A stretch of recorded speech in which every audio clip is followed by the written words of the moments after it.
सिंधु नदी का पानी रोका भारत की तरफ से।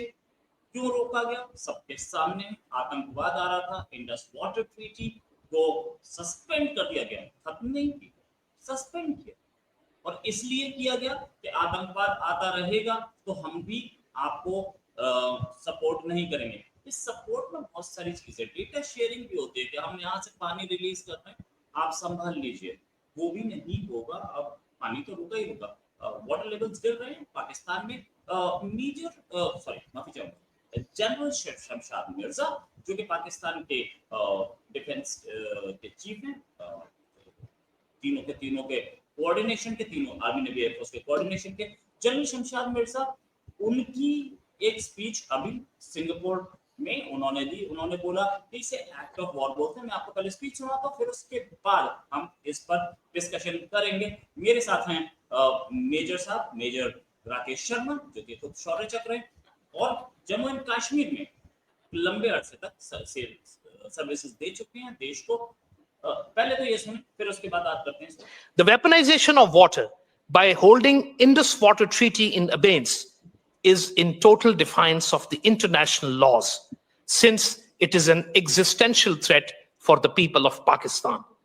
If there is any effort to stop, divert, or delay the Pakistan's share of water, as clearly spelled out by our National Security Committee, it could be considered as an act of war. The weaponization act of war मतलब war तो हुई थी ना अभी 4 दिन, तो अब कौन सी एक्ट ऑफ वॉर की धमकी दे रहे? पाकिस्तान ने इतने, यूएन में भी यही बात बोली, तो वहां पर जवाब इंडिया ने ये दिया कि भाई इंडस वाटर ट्रीटी को, उसमें भी ये है, इंडस वाटर ट्रीटी में ही लिखा हुआ है कि दोनों कंट्रीज सौहार्द से रहेंगे, पीसफुली कोएग्जिस्ट करेंगे। लेकिन आतंकवाद आ रहा है, इसलिए इन्होंने इंडस वाटर ट्रीटी के खिलाफवर्जी की है, हमने नहीं की। इसी बात करने के लिए हमारे साथ मेजर राकेश शर्मा, एक लंबे अरसे से देश की सेवा में है। सर बहुत बहुत स्वागत आपका हमारे शो में। इंडस वाटर ट्रीटी पर पाकिस्तान कितना बौखलाया हुआ क्यों है? जय हिंद रोहित जी। सर्वप्रथम जो है, ये जो जनरल मिर्जा है, chairman of the defence staff. आपकी आवाज नहीं आ रही सर। हिंद रोहित जी, तो जो ये जनरल मिर्जा हैं, ये chairman of defence staff committee हैं पाकिस्तान में। और पहली बार ऐसा हुआ है कि पाकिस्तान में डीजी, आईएसपीआर और जो इनके चीफ है उसके अलावा किसी सीनियर मिलिट्री लीडर ने किसी सिक्योरिटी कॉन्फ्रेंस में जाके बात की है। जनरल मिर्जा वो इंसान है जो एक्चुअली में चीफ बनने के सपने देख रहे थे, पर वो पाकिस्तान में चीफ नहीं बन पाए और उनका वो सपना टूट गया। अब इसके बाद जाकर वो जो इंडस वाटर ट्रीटी पे बात कर रहे हैं, तो उनके, पहली बात है, उनके बात करने के कोई मायने ज़्यादा बनते नहीं है खास।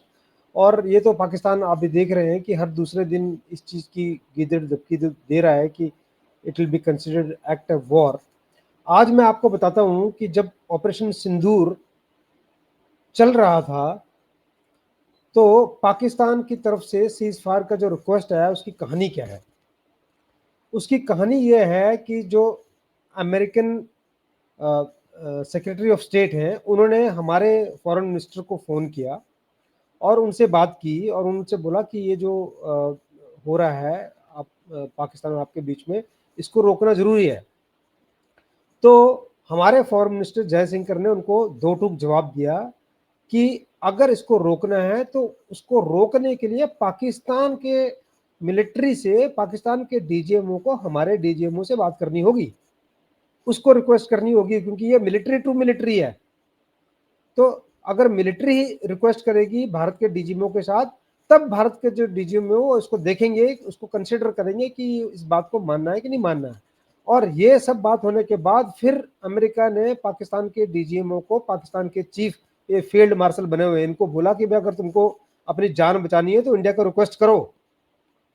तो फिर पाकिस्तान के डीजीएमओ ने भारत के डीजीएमओ को फोन किया कि इसको रोकिए, और उसके बाद इनकी आपस में जो समझबूझ हुई, जो भी बातचीत हुई, उसके तहत ये सीज फायर इफेक्टिव बनी। तो इसका जो इसका जो दारोमदार है, जो इसकी कहानी है, वो ये है कि पाकिस्तान ने पैर पकड़े अमेरिका के। अमेरिका ने पाकिस्तान को बोला कि पैर हमारे मत पकड़ो, जाके हिंदुस्तान के पैर पकड़ो। तब इन्होंने हिंदुस्तान के पैर पकड़े, हमारे डीजीएमओ के पैर पकड़े, और तब जाके इन्होंने उसमें से अपने आप को छुटकारा दिलाया। नहीं तो अगर ये 48 घंटे और चलती बमबारी तो पाकिस्तान, मैं कह रहा हूं कि मतलब बिल्कुल ऐसी हालत हो जाती है उनकी कि चारों तरफ कोहराम मच जाता पूरे पाकिस्तान में। तो ये है इनके जो एक्ट ऑफ वॉर है, वो है एक्ट ऑफ वॉर का असली रूप ये है। तो ये जो कह देना कि इंडस वाटर, मैं अगर मैं एक हिंदुस्तानी होने के नाते और खासकर एक ऐसा आर्मी ऑफिसर होने के नाते जिसने इतने साल मिलिटेंसी वहां देखी है, हर रोज मिलिटेंट्स का सामना किया है पूरे ऐसे दुर्गम इलाकों में, ऐसी पहाड़ियों में, तो मैं तो कहता हूं कि भारत एक्चुअली में ये इंडस वाटर ट्रीटी को जो एबेंस में रखा गया है, ये देर आए दुरुस्त आए वाली कहानी है। ये पहले होना चाहिए था, ठीक है अब भी हुआ तो अच्छी बात है, पर होना ये पहले चाहिए था। और अब अच्छा किया है भारत ने इसको एबेंस में रखा है। जब आपका मन करे तब पानी रोको, और जब आपके पास पानी एक्सेस हो जाए पानी एकदम से छोड़ो।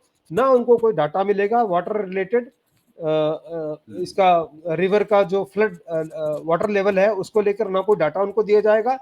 मॉनसून रिलेटेड डाटा पाकिस्तान के इंडस कमीशन के साथ शेयर किया जाता था 2 महीने 3 महीने पहले। अब जब वो डाटा उनके पास नहीं जाएगा तो उनका जो पैटर्न है वो पैटर्न ही सारा डिस्टर्ब हो जाएगा।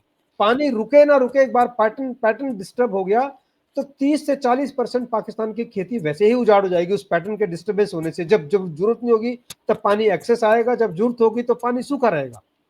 और भारत को एक लॉन्ग टर्म स्ट्रेटेजी बना के इस वाटर को चैनलाइज करके हमारे राजस्थान में और बाकी इलाकों में पानी की बहुत जरूरत है। हम 5 नदियों में से 3 नदियों का पानी इस इंडस वाटर, ये इंडस वाटर ट्रीटी अपने आप में एक डिफेक्टिव ट्रीटी है, इसको पहली बात है इसको बदलना पड़ेगा, जो कि इंडिया ने बोल दिया ऑलरेडी कि हम इस ट्रीटी में जो है वो चेंजेस चाहते हैं।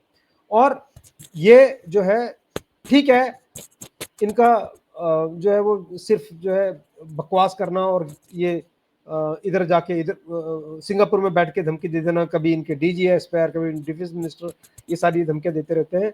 होना जोना इनसे कुछ नहीं है। और मैं आपको बताऊं ये इंडिया ने बहुत अच्छा कदम उठाया, हमें इसके ऊपर और प्रबल ढंग से काम करना चाहिए। अच्छा, जी एक चीज सर, क्या वो बोल रहे हैं कि ये एक एक्ट ऑफ वॉर है, तो क्या ये वॉर थोपी जा सकती है, मतलब इन द सेंस के वॉर हो सकती है, दोबारा अटैक कर सकता है पाकिस्तान? क्या कहीं ऐसा भी हमला हो सकता है कि हमारे ट्रैम्स के ऊपर अटैक मार दे? तो क्या इस केस में क्या इंडिया का रिएक्शन होगा? क्या is India ready for another war? बिल्कुल, हम तो हमारा तो we are already in the war. Operation Sindoor is not over, खत्म नहीं हुआ है, पॉज है। आप करो एक बार आप एक बार कोशिश तो करके देखिए भाई। अगर आप कह रहे हैं, मैं तो उनसे कह रहा हूं कि भाई आप रोज कह रहे हैं, कभी सिंगापुर में बैठ के कह रहे हैं, कभी यूएन में बैठ के कह रहे हैं, कहीं हर जगह आप जो है रोज एक ही आपने जो है लगा रखा है। जो आप कोशिश तो करके देखिए, हम देखते हैं आपकी बात में कितना दम है। आप एक्चुअली में जो कह रहे हैं आपकी कथनी और करनी में कोई सिमिलरिटी भी है कि नहीं है। तो पाकिस्तान को हट फिर के जो है वो भारत से प्यार से, जो बात आप कह रहे थे कि मोदी जी से प्यार से तो आप कुछ भी मांग लो, पर अगर आप उनको धमकी दोगे तो फिर एक बूंद भी नहीं मिलेगी। और ऐसा सचमुच ऐसा होने वाला है, ऐसा हो रहा है। तो ठीक है, पानी सबकी जरूरत है, हम भी इस चीज को समझते हैं, पर आप ये नहीं कर सकते हो कि टेररिज्म को आप जो है यहाँ पर इंडिया में स्पॉन्सर करते रहो, उसको बढ़ावा देते रहो, और साथ में आप उम्मीद करो कि आपको पानी मिलता रहेगा। वो सब नहीं होने वाला है, वो नहीं चलने वाला है। आप जहां तक वॉर की बात है, वी आर एवर रेडी, इसमें कोई शक वाली बात नहीं है। पाकिस्तान बहुत बड़ी गलती करेगा अगर वो गलती से भी कहीं पर भी इंडिया में कोई ऐसा इंसिडेंट करवाता है या कोई वॉर टाइप सिनेरियो क्रिएट करता है, तो पाकिस्तान को उसके बाद जो उसकी हालत होगी, क्योंकि अब पाकिस्तान ऐसा करता है तो उसको वैसे भी कहीं से कोई सपोर्ट मिलने वाला नहीं है। तो हम तो बिल्कुल रेडी बैठे हैं, we are completely prepared for this. देख लिया, एक ट्रेलर तो दिखा दिया 7 मई से 10 मई के बीच में, एक ट्रेलर दिखा दिया ना हमने अच्छे से। तो अब पूरी पिक्चर देखनी है तो ठीक है। न्यूक्लियर धमकी ये कितनी इफेक्टिव है? पाकिस्तान में बोलता है न्यूक्लियर वॉर होगी। ये जो न्यूक्लियर धमकी है, ये न्यूक्लियर धमकी पाकिस्तान की जेब में रहेगी, ये कहीं बाहर निकलने वाली नहीं है। क्योंकि जब आप न्यूक्लियर करते हैं तो आप न्यूक्लियर बने थे 1994 में, 1998 में हम न्यूक्लियर बने थे 1974 में।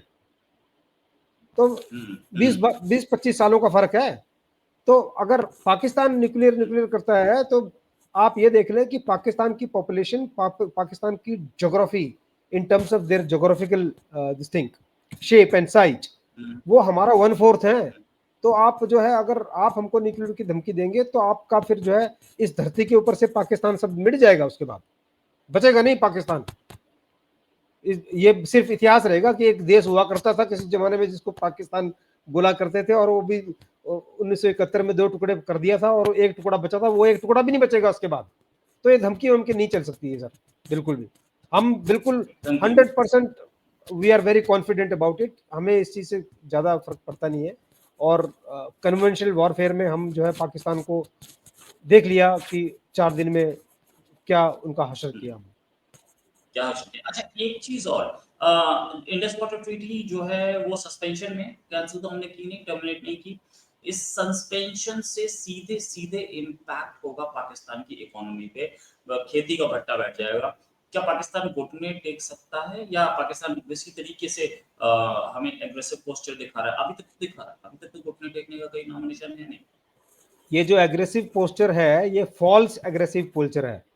1947 के बाद पाकिस्तान की फौज फॉल्स एग्रेसिव पोस्चर दिखाती रही है और उसके उनको नतीजे भुगतने पड़े हैं। पाकिस्तान फौज ने अपना 50% ज्यादा हिस्सा इस फॉल्स एग्रेसिव पोस्चर की वजह से ही खोया है। तो पाकिस्तान को अगर हमसे कोई कंसेशन चाहिए, भारत से अगर कोई कंसेशन चाहिए, पहली बात यह है कि आपको ये प्रूव करना पड़ेगा कि आप पाकिस्तान में किसी प्रकार की टेररिज्म एक्टिविटी को नहीं पाल रहे हो जो कि भारत में आके डिस्टर्ब कर रही है, भारत में आके टेररिज्म की घटनाएं कर रही है। पहले ये प्रूव करना पड़ेगा। दूसरा, पाकिस्तान को भारत इस चीज को काफी टाइम से इस बात को डिस्कस कर रहा है कि हमें इंडस वाटर ट्रीटी 1960 में जो बनी थी, वो उस समय के लिहाजे से आज उसको बने हुए 60-70 साल हो चुके हैं, उसमें फेरबदल की आवश्यकता है और वो फेरबदल भारत चाहता है। तो पाकिस्तान को उसको भी कंसिडर करना पड़ेगा, क्योंकि ये बायलैटरल ट्रीटी है, इसमें थर्ड पार्टी कोई कुछ नहीं कर सकती है। पाकिस्तान चाहे यूएन जाए, पाकिस्तान चाहे आर्बिटर कोर्ट ऑफ आर्बिट्रेशन जाए, चाहे वो वर्ल्ड बैंक जाए, कोई इसमें पाकिस्तान को कुछ नहीं मिलने वाला है। पाकिस्तान को आना यही पड़ेगा। वो जो रास्ता है वो हिंदुस्तान से होके ही गुजरता है, तो उसके बगैर पाकिस्तान को गुजारा नहीं है। आप देखेंगे कुछ समय बाद ऑलरेडी आपने देखा होगा कि इनके प्राइम मिनिस्टर बात करने की, पीस टॉक करने की, ट्रेड डील करने की बातें कर रहे हैं। एक तरफ तो वो कह रहे हैं एक्ट ऑफ वॉर तो उनको पता है कि क्या होगा, पर दूसरी तरफ से उनकी तरफ से पीस इनिशिएटिव्स की बातें हो रही हैं। वो इसलिए रही, इनको पता है कि अगर पानी चाहिए तो झुकना पड़ेगा और झुक के ही बात करनी पड़ेगी, उसके बगैर काम नहीं बनेगा।